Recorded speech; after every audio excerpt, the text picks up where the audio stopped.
Vamos a recordar esta noche un caso excepcional en la historia de la criminología de todos los tiempos. Fue la más prolongada lucha legal que se haya conocido de un hombre que defendió su vida durante 12 años. Desde 1948 hasta 1960, tuvo pendiente una condena de muerte. Levantó polémica mundial y fue símbolo en muchas naciones de la campaña contra la pena de muerte. Durante su prolongada reclusión escribió varios libros que fueron traducidos y publicados en muchos idiomas y constituyó un hecho que conmovió social y políticamente a los Estados Unidos de Norteamérica. A ese hombre lo identificaron como el bandido de la luz roja. Su nombre, Caryl Chessman. Amichatis, guionista y realizador del programa, nos dice: resumir la lucha legal de 12 años de Chessman habría sido tedioso e inútil en un espacio de 1 hora. Por eso nos hemos encuadrado principalmente en los hechos de sus últimos 4 años y en algunas facetas de su juventud. Los datos fueron consultados del libro de Irving Moskowitz y de resúmenes de diarios de la época. La controversia gigantesca de jurisprudencia construyó un enorme interrogante sobre este caso. Nosotros no somos los indicados para pronunciarnos sobre él. Nos limitaremos a esbozar los hechos. Ustedes sacarán sus conclusiones. No pretendemos transformar a Chessman en un héroe. Tampoco lo condenamos ciegamente. Pero hay algo tangible en esta imagen jurídica y legal. Para algunos casos, como este, la pena de muerte, posiblemente, no es la solución perfecta. El caso Chessman. Guión de Joaquín Amichatis. Los periódicos informaron en 1960 que la ejecución de Caryl Chessman había sido presenciada por 60 personas, pero no fue exacto del todo. El número verdadero fue 59. Un hombre con credenciales de prensa se apartó de los otros un momento antes de que los guardias lo condujeran al recinto de la muerte. Ninguno de los testigos notó que uno permaneció atrás y que se negó a última hora a presenciar la ejecución. Yo fui esa persona. Mi nombre es Irving Moskowitz. No pude ver la ejecución de Chessman. Yo sentía que debía estar allí al final, pero perdí el valor literalmente en el último minuto. La razón de esto puede ser explicada con facilidad. Caryl Hooker Chessman era alguien a quien llegué a conocer en forma íntima, y eso me impidió que le viera morir. Él no era para mí, como para otros, una tétrica celebridad cuyo ingenio y valor había mantenido en jaque a la muerte por varios años. Tampoco podía considerarlo como un símbolo del crimen y su castigo. Caryl Chessman había ocupado una celda de la muerte demasiados años para que pueda ser explicado con esas simples definiciones. Nació el 27 de mayo de 1921 en una casita sencilla de St. Joseph, Michigan. Por un tiempo, se dudó que él o su madre sobrevivieran. Cuando era pequeño, sus padres se mudaron a un suburbio de Los Ángeles. Su padre tenía un pequeño taller de persianas. Caryl destacó en sus estudios y parecía probable que llegaría a ser un hábil pianista. Pero fue acosado en forma severa por las enfermedades. Primero, el asma bronquial, luego la encefalitis y posteriormente la difteria hicieron peligrar su vida de niño. La niñez de Chessman también estuvo marcada por una serie de incidentes psicológicos y traumáticos que parecieron provocar en él un fuerte impulso de autodestrucción. Había cumplido 9 años cuando, jugando en el patio de su casa con un largo látigo de cuero, le ocurrió un imprevisto accidente. Hacía restallar fuertemente el látigo junto a 2 amigos de su misma edad. Vais a ver cómo resuena el látigo cuando lo muevo. ¡Apartaos! ¡Más lejos! ¡Más! La cola del látigo es más larga y azota muy fuerte. Veréis, ¡a la 1! ¡A las 2! La puerta de la cocina se había abierto y la madre de Chessman apareció. ¡Y a las 3! ¡Ay! ¿Qué ocurre? Mamá. ¿Qué ha pasado? ¿Por qué está tu madre en el suelo? Holly, ¿qué te ha ocurrido? Estás sin sentido. Yo la azoté en la cara con el látigo, papá. Fue sin querer. ¡Sin querer! ¡Estúpida! ¡Bestia! Y esto es solo el principio de lo que te haré después. Y trae agua de color. Sí. La cara de tu madre está ensangrentada.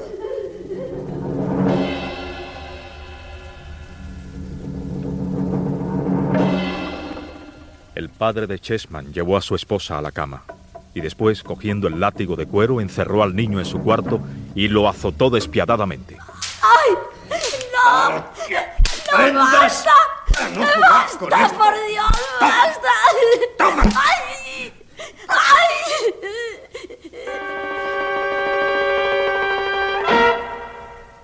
Aquella noche, el niño Caryl Chessman, en su cama, herido y magullado, elevó a Dios una petición. Destrúyeme. Destrúyeme, Dios mío. Que me caiga muerto mañana mismo por lo que he hecho. Que me caiga muerto, Dios mío.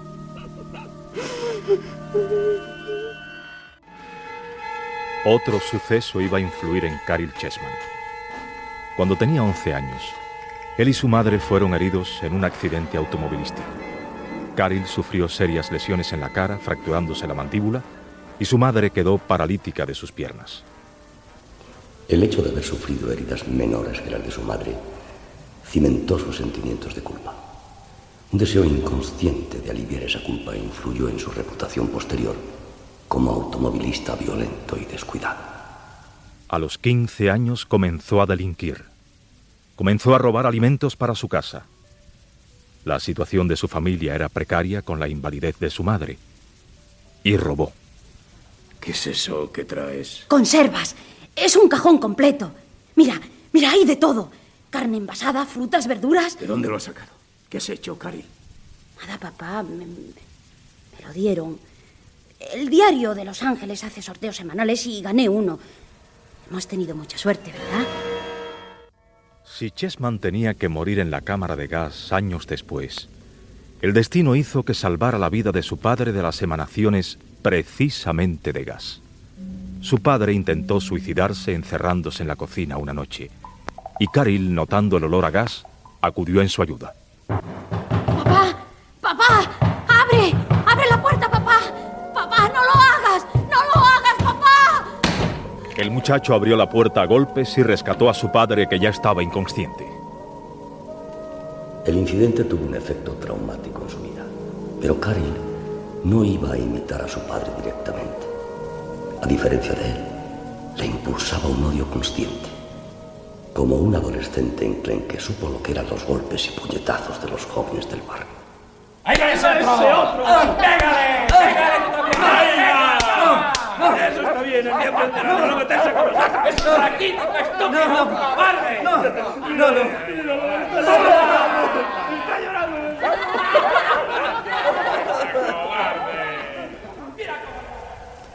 Odiaba a la juventud por el maltrato que recibía de ella. ¡Tú, mocoso! ¡Apártate de la cola! Los paquetes de alimentos son para los vagabundos de edad, no para jóvenes holgazanes. Odiaba a los mayores porque le apartaban de todas partes. ¿Qué estás haciendo aquí? Este no es lugar para dormir. Si no caminas te llevaré hacia la comisaría. Andando, perezoso. Odiaba a la sociedad por permitir que sus padres estuvieran degradados a la pobreza. Así que Chessman rompió con su educación cristiana y se unió a la pandilla de delincuentes juveniles. Al parecer había encontrado un modo de vivir que al mismo tiempo servía como una salida para su odio y una oportunidad para la semideseada autodestrucción. Se convirtió en un hábil ladrón de automóviles y casas deshabitadas.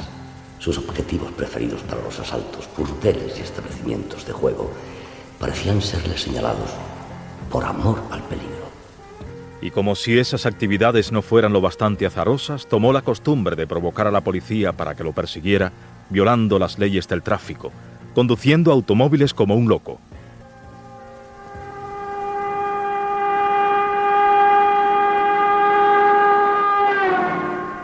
Pero, ¿qué loco es ese? Va a 80 millas por la ciudad. Vamos detrás de él. Esta gente merece que la encierren. Fue arrestado varias veces y condenado a prisiones menores. Nunca cumplió las condenas, pues salió bajo palabra o logró evadirse de las instituciones correccionales. Gary Chessman se le condena a 1 año de prisión en Shelton. Este juzgado condena a Gary Chessman a 6 meses de cárcel.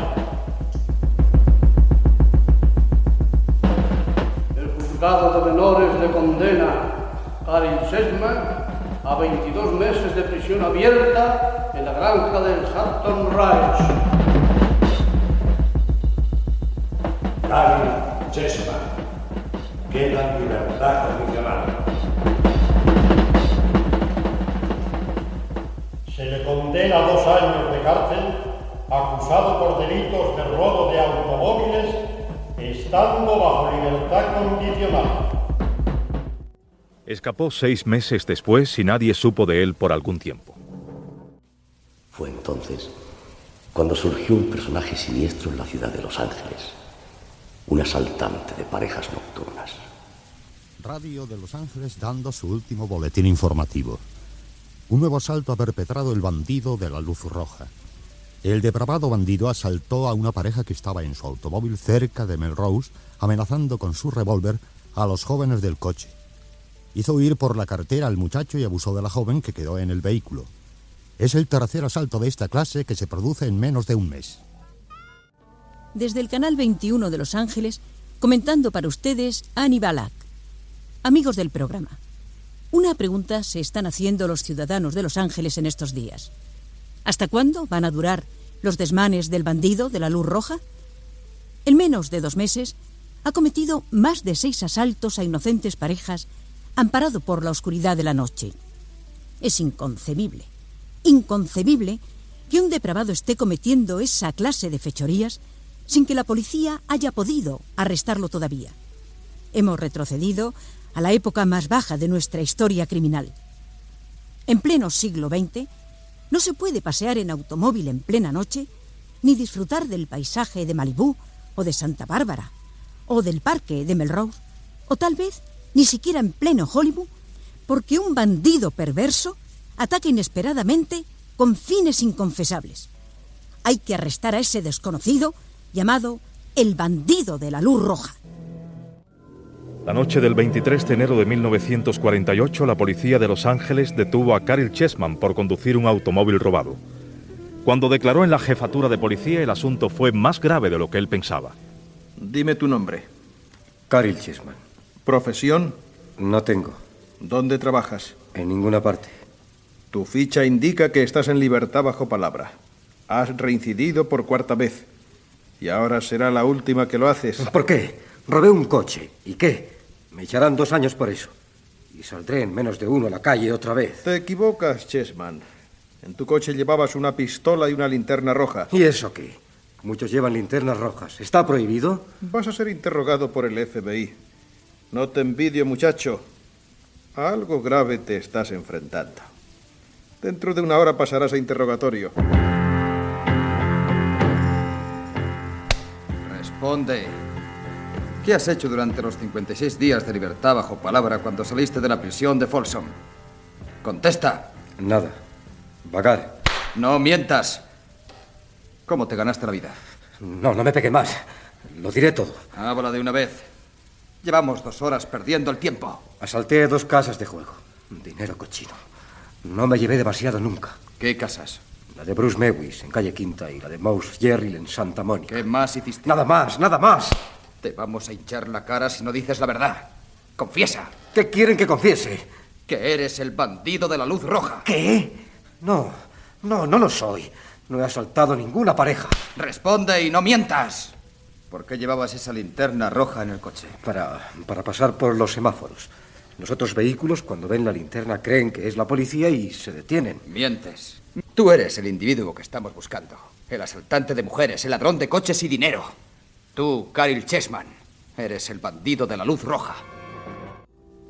El juicio de Chessman duró del 29 de abril al 21 de mayo de 1948. El fiscal fue Miller Levy. Declararon 81 testigos. El testimonio más perjudicial contra Chessman fue el de una muchacha de 17 años, una de las víctimas del Parque de los Enamorados. En realidad, su identificación estuvo sujeta a muchas discusiones. Chessman no fue colocado entre otros delincuentes de su edad para que la muchacha lo identificara. Fue llevado simplemente al patio de la casa y la joven le miró desde la ventana del segundo piso a través de las cortinas. Ahí lo tiene usted, señorita. Véalo. ¿Lo reconoce?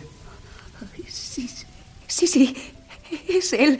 Es el mismo. Tengo que recordarle que usted informó primero que el hombre que la asaltó era de poca estatura. Y el acusado que usted identifica ahora tiene 1,85 m. Es él, estoy segura. ¿Quiere que lo hagamos subir a su cuarto para que lo vea más cerca y no tenga ninguna duda? No quiero verle de cerca de mí. Es él, se lo juro por Dios. Es él. Su testimonio va a ser una prueba definitiva contra el acusado. Le ruego que lo mire otra vez atentamente por si hay alguna duda. No quiero mirarlo más. ¡Es él! Ese es el miserable. ¡Lléveselo del patio de mi casa! ¡No quiero volverlo a ver nunca más! Chessman fue acusado de violar la ley Lindbergh, que aplicaba la pena de muerte por secuestro con daños corporales con el propósito de robo. Era una ley que definía el secuestro tan vagamente que comprendía muchas formas de robo armado. Cuando Chessman fue llevado a la corte para ser juzgado, se había negado a aceptar ningún abogado para su defensa. Solamente admitió un consejero legal, circunstancialmente designado por el tribunal.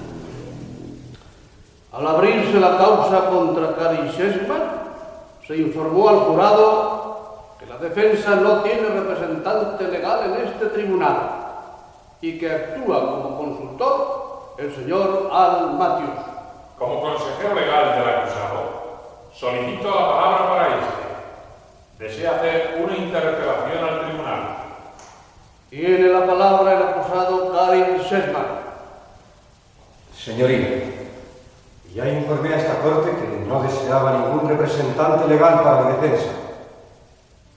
Pero pido ahora, por motivos obvios, de los cuales está ya impuesto el tribunal y que son la total imposibilidad de conseguir más libros de leyes y documentación complementaria para preparar mi propia defensa, que este juicio sea postergado a una nueva fecha. Por lo tanto, solicito algunos privilegios en mi celda, privilegios que son tan solo para poder documentarme debidamente y disponer de papel y pluma para escribir. Textos de las leyes del Estado de California y permiso para poder recibir consultores legales. Si esto no fuera posible, solicito el tiempo necesario para poder designar un abogado oficial para mi causa. Tengo que advertir al acusado que tuvo el tiempo necesario para designar su representante legal. No es culpa de este tribunal que no esté preparado para efectuar su propia defensa. El juicio debe seguir adelante, asesorándose el acusado de los consejos del letrado Al Matthews, designado por esta corte. Por lo tanto, su petición queda denegada. El fiscal tiene la palabra. Los cargos que enfrentaba Karin Chessman sumaban 18 en total, y el tribunal le obligó a defenderse de ellos simultáneamente.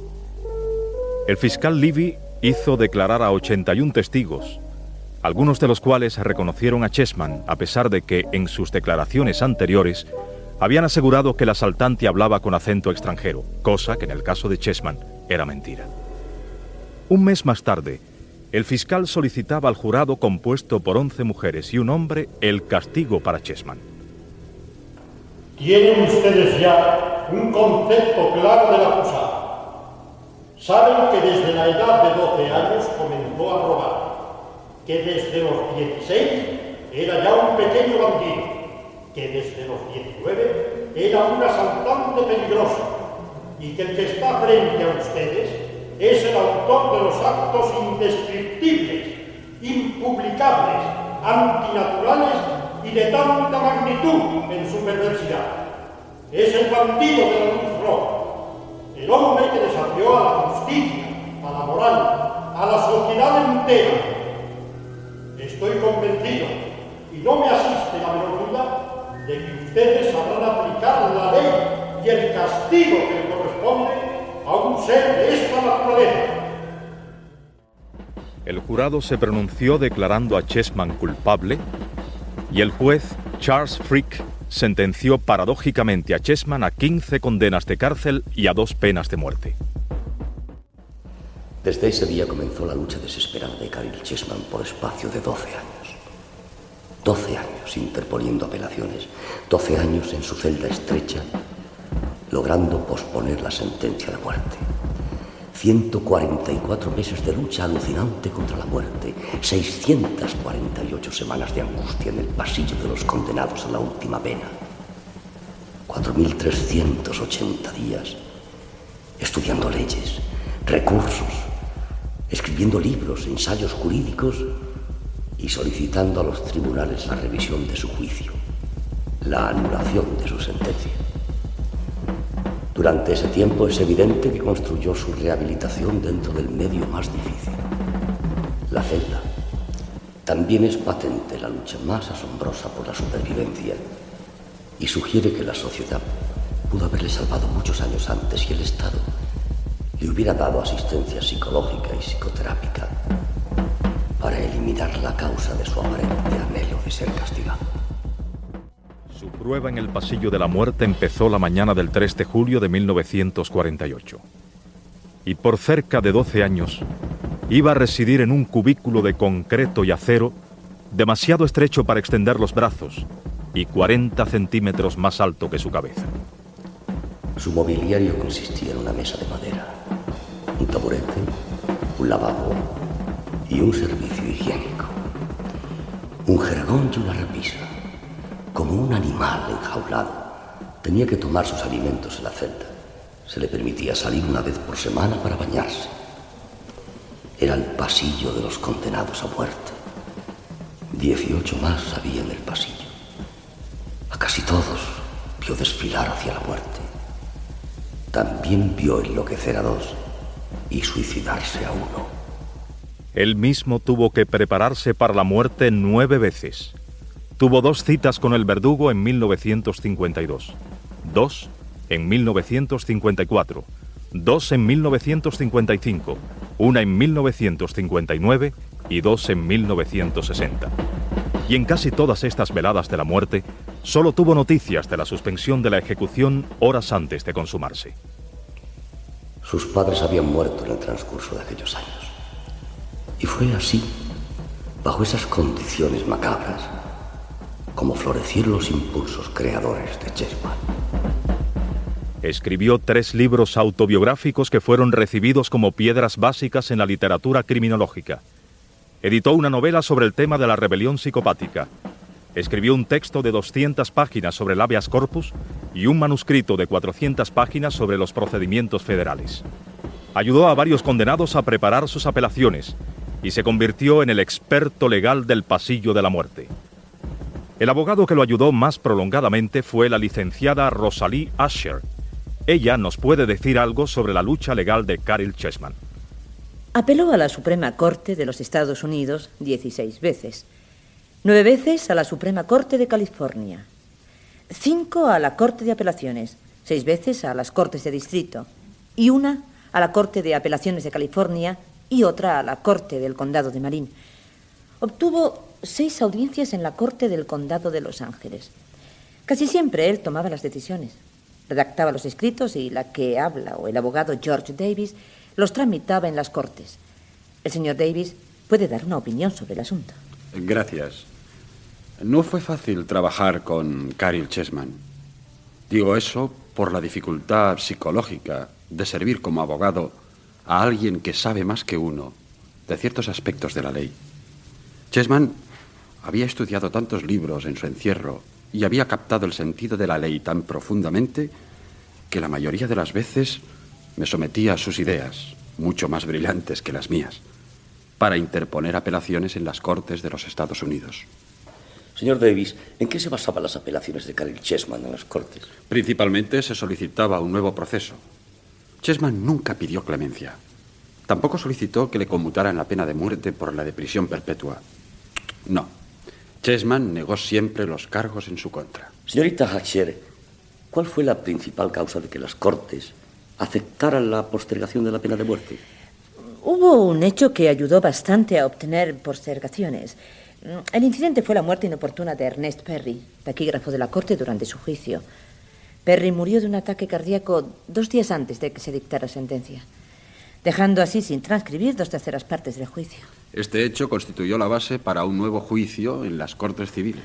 Pero no ha dado lugar para las Cortes criminales. La transcripción del juicio, incompleta, daba margen para el derecho de apelación.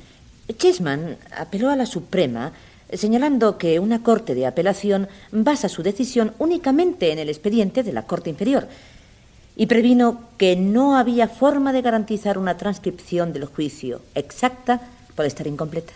Las notas del taquígrafo muerto estaban en sistema Pitman, anticuado, y eran de una naturaleza muy especial, no pudiendo descifrarse lo que decían sus páginas.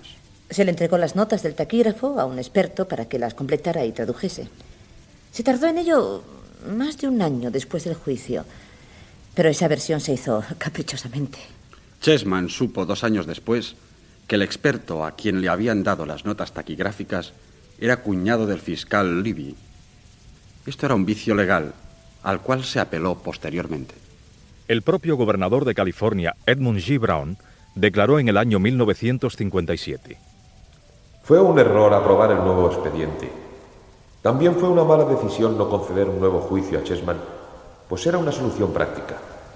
Ahora el Estado está involucrado en el juicio. En ese año del 57, cuando ya llevaba 9 años encarcelado Caryl Chessman, el periodista Irwin Moscovitz estableció contacto con el condenado. La entrevista tuvo lugar en el pequeño recinto de visitas. He leído sus artículos publicados a favor mío, señor Moscovitz.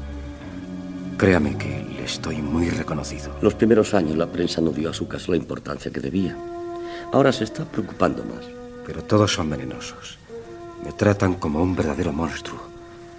No saben nada de leyes, lo mismo que muchos abogados. Por ejemplo, ignoran el ordenamiento llamado Magnotzen. Hasta los jueces no saben nada de esa ley de responsabilidad criminal dictada en 1843 y que está en vigor todavía. Todos son analfabetos, amigo Irwin. Todos. Me tratan como una bestia en los diarios. Han dado una fisonomía de mí distorsionada. Yo no fui el bandido de la luz roja. No he sido ningún ángel tampoco, ya lo sé. Pero los apelativos que me han dado es algo repugnante. Me han llamado animal furtivo, maniático, psicópata degenerado. Fui un asaltante, un ladrón de automóviles, sí, es cierto, pero no un depravado como quieren disfrazarme. La fecha de su ejecución está cerca. ¿Qué piensa hacer, Chessman? Mañana apelo a la Corte Suprema. La transcripción de mi juicio es inexacta. Deben anular el juicio y otorgarme otro. Es la única salida para la ley si es que quieren hacer justicia limpia. ¿Es su única posibilidad? La única. No me han admitido nada. Solicité exponer mi vida con la prueba del polígrafo, el llamado detector de mentiras. Lo han empleado en otros reos. Conmigo no quieren hacerlo. Lo solicité en el juicio, pero ahora en la transcripción arbitraria que han hecho de mí no figura mi petición. La oferta de ahora ha sido rechazada. No quieren hacerme la prueba con el detector porque saben que la superaré. Y nadie puede engañar a esa máquina eléctrica. Solamente si uno dice la verdad. Y la verdad es que yo no fui ese bandido de la luz roja. ¿Por qué rechazaron esa prueba? El juez de la Corte Suprema informó que no se permitiría hacer la prueba del detector de mentiras mientras el caso estuviera ante las Cortes. Es irónico. Mi caso estará en las Cortes hasta que se me ahogue con los vapores de la cámara de gas.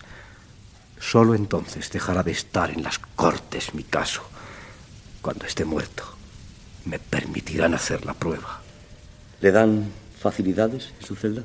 Mi tercer libro lo he tenido que escribir con grandes dificultades. Se dictaminó caprichosamente que mis escritos estaban atrayendo demasiada publicidad sensacional hacia San Quintín.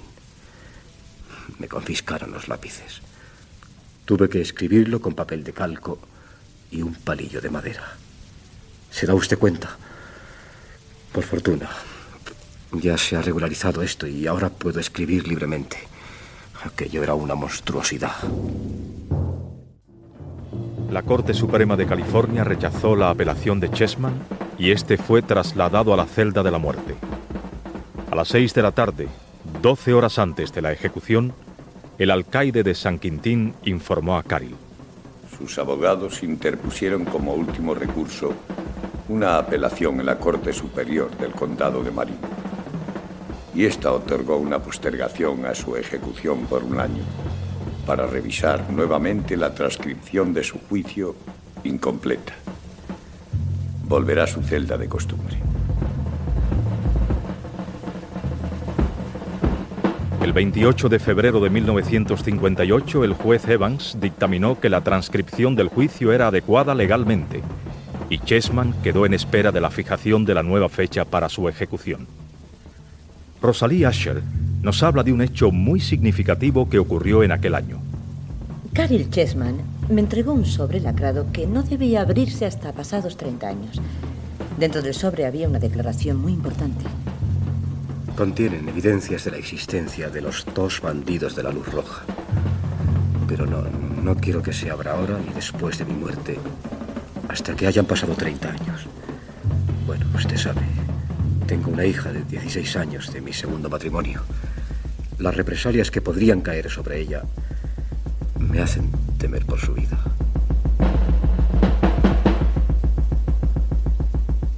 Caril Chessman fue sentenciado a morir en 1959, pero se logró postergar una vez más la ejecución ante una corte del distrito de Nueva York, y la condena quedó pendiente. Y meses más tarde, fue fijada para el 23 de octubre de 1959. 2 semanas antes de la fecha, un grupo de escritores y abogados fueron a ver al gobernador Brown. Entre ellos figuraba el periodista Irving Moscovitz. Lo que usted nos dice son métodos legales, pero no humanos, señor Brown. Caballeros, yo no soy ningún enemigo del condenado. Y pienso que si ustedes, los periodistas, hubieran provocado una campaña de simpatía pública, habría hecho más fácil mi cometido. Piensa que 11 años en la celda de la muerte, además de la prisión perpetua a partir de ahora, no serían satisfactorios para la acusación. ¿O prefiere tener la fiesta romana dentro de 2 semanas? He buscado en el expediente y en mi conciencia bases suficientes para resolver este caso en favor de la clemencia. No he podido hacerlo.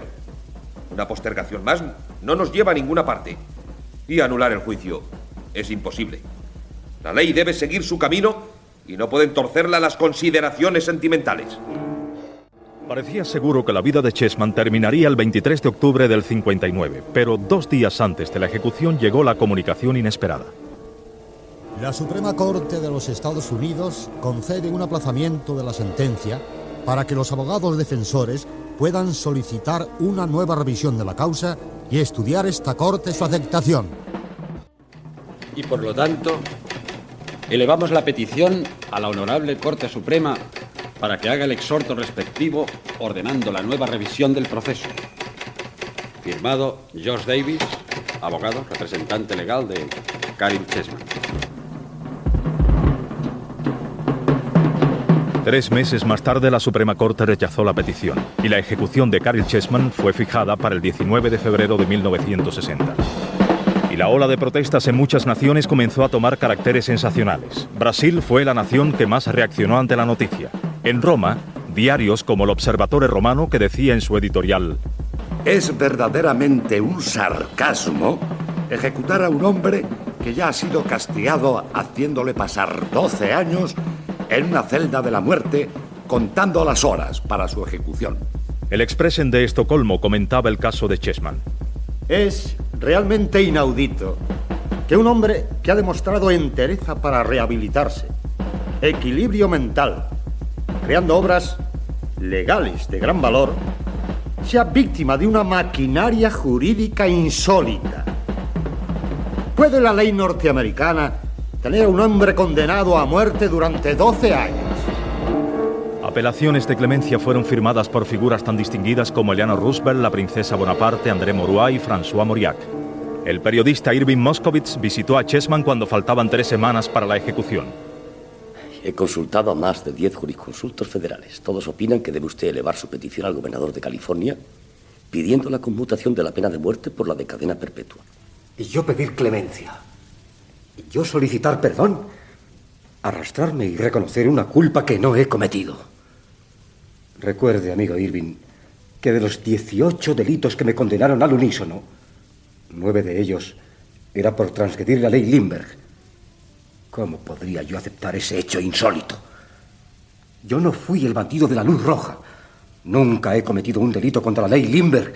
No he secuestrado a nadie. No he realizado ningún acto violento contra nadie. Sí, de acuerdo, he sido un ladrón, un asaltante. Pero por eso no merezco la pena de muerte. De nada le sirve decírmelo a mí, Chessman. Las circunstancias son ahora distintas después de 12 años. Solicite clemencia al gobernador. Le conmutarán la pena por cadena perpetua. Salvará su vida. No quiero permanecer más tiempo encerrado. Son demasiados años dentro de la celda. Quiero la libertad o la muerte. Quiero un nuevo juicio y demostrar mi inocencia. Eso va a ser imposible, Chessman. Las cortes han fallado en su contra. No va a haber un nuevo proceso. Ay, ¿para qué luchar contra lo inevitable? Vea esta botella, Irving. Dentro de ella hay un pez de agua salada. Es mi mascota y un símbolo al mismo tiempo. Este pez minúsculo nadó de alguna forma contra todas las corrientes desde el cercano estrecho de San Pablo y llegó y surgió en mi letrina. Sí, en mi letrina de la celda. Él también luchó por sobrevivir y lo logró. Yo también soy como ese pez, nadando contra corrientes fétidas y aguas turbias intransigentes. Y llegaré, llegaré a alguna parte. Si no obtengo mi libertad, prefiero salir de este lugar en una caja de madera. ¿Y no cree que cambiará de opinión cuando esté a punto de morir? Es posible. No quiero crear prejuicios en las cortes contra mi caso, pidiendo clemencia como si fuera culpable. Podría pedir clemencia al gobernador al mismo tiempo que sostiene usted su inocencia. Lógico, sí. Pero aprendí hace mucho tiempo que hay más psicología que lógica en nuestras cortes. Además, ¿cree realmente que el gobernador Brown arriesgará su posición política para salvar mi pellejo después que me ha descrito durante años como a un monstruo incapaz de arrepentimiento? Estoy convencido de que Brown desea hacer la cosa justa. ¿Justa es una condena perpetua? No siento ningún entusiasmo por ella. Se equivoca. Como un prisionero vivo y no como un mártir muerto. Será prueba viviente de que los llamados monstruos son capaces de rehabilitación.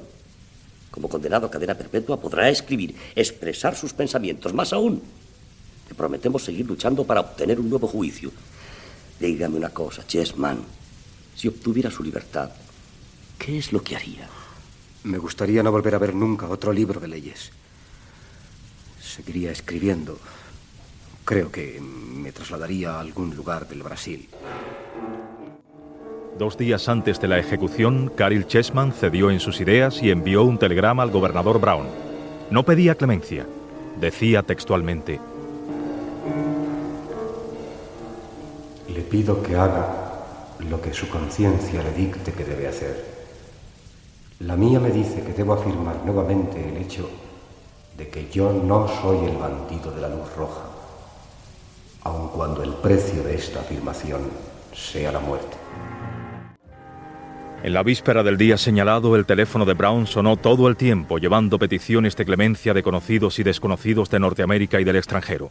Llegaron millares de telegramas, centenares de cartas. Inicié una campaña relámpago. Se trataba de enviar un telegrama a Brown con 2 palabras y buscar a 3 amigos que hicieran lo mismo.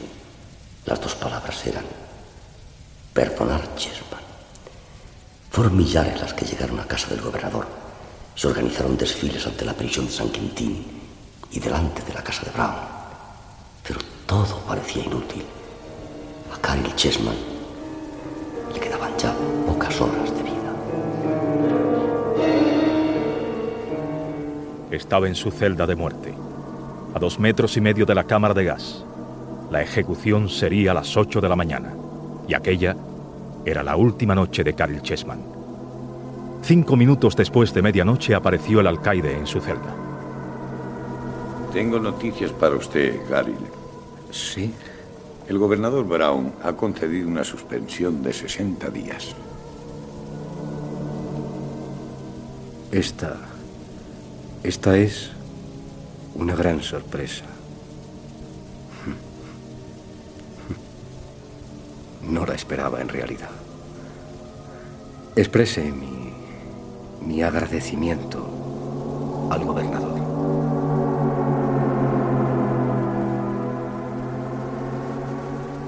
El gobernador Brown concedió una entrevista de prensa al día siguiente. Tengo que informarles, señores, que la postergación por 60 días de la ejecución de Caryl Chessman se debió a la preocupación que me produjo un telegrama recibido del Departamento de Estado desde Washington. Ese departamento me expresó sus temores de que el presidente Eisenhower podía ser objeto de demostraciones hostiles durante su inminente viaje de buena voluntad a América Latina en caso de que Chessman fuera ejecutado.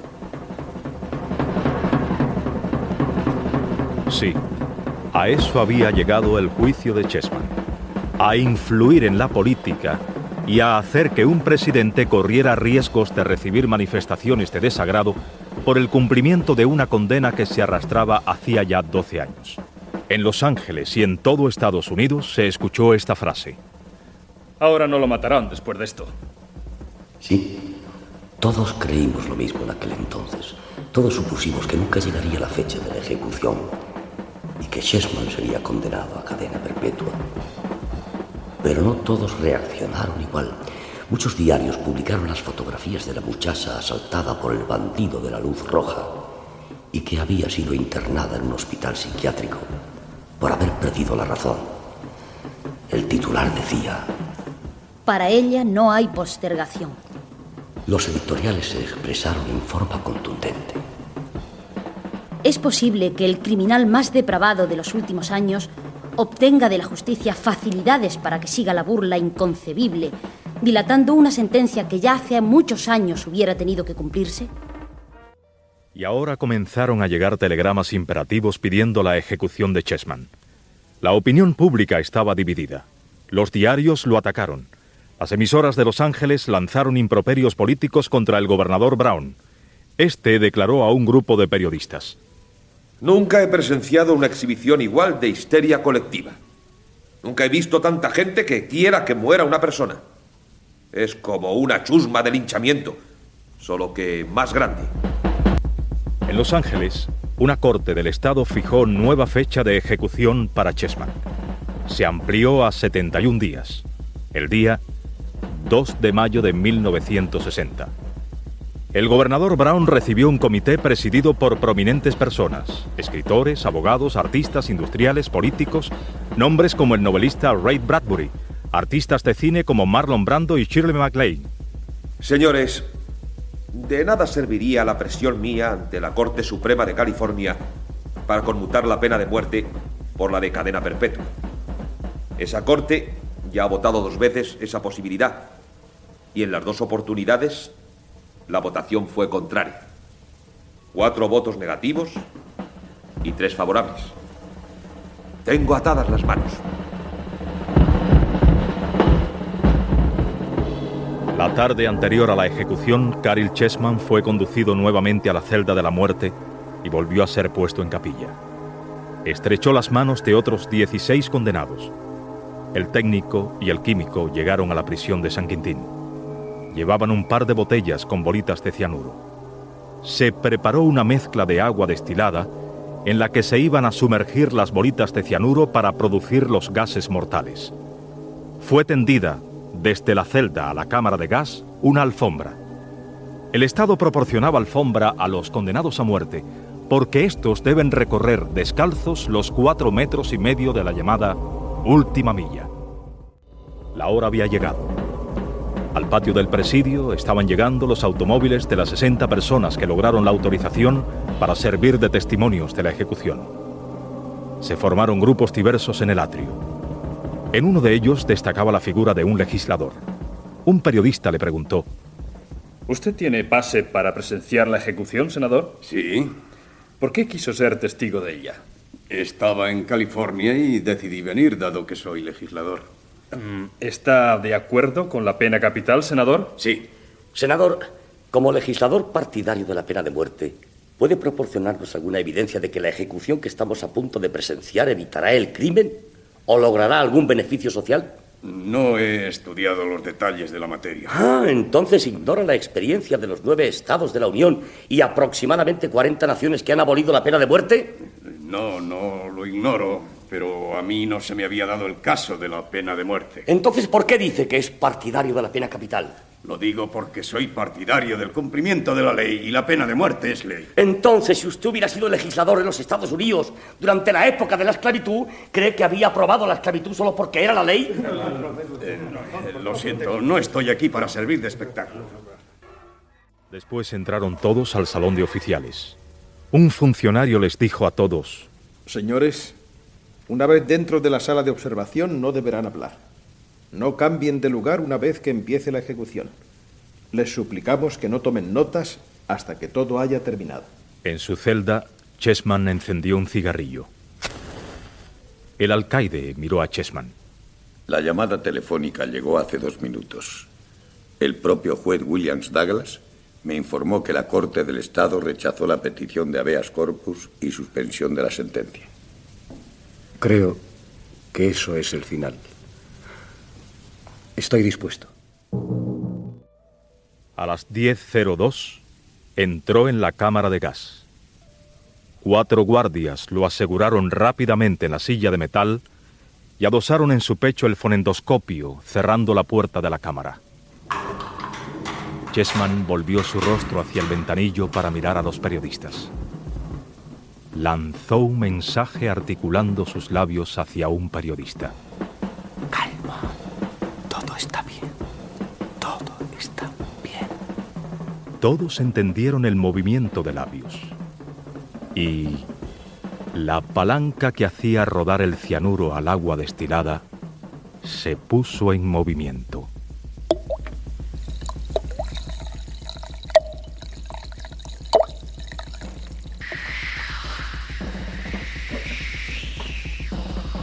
Caryl Chessman insinuó una sonrisa y después inhaló profundamente.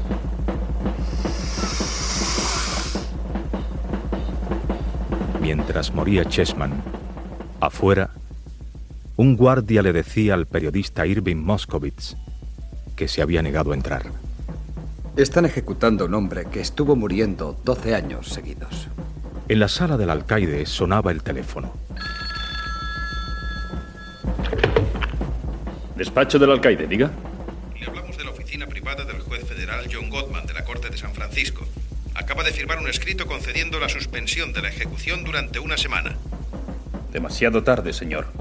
La ejecución ha sido cumplida en estos momentos. Es casi seguro que Chessman hubiera sido ejecutado 1 semana después de cualquier modo, pero nadie podrá estar seguro jamás. Fue el último toque de ironía. Chessman murió mientras había obtenido 1 semana más de vida. 2 de mayo de 1960. La épica batalla de Caryl Chessman por su vida había sido ganada al final por la muerte.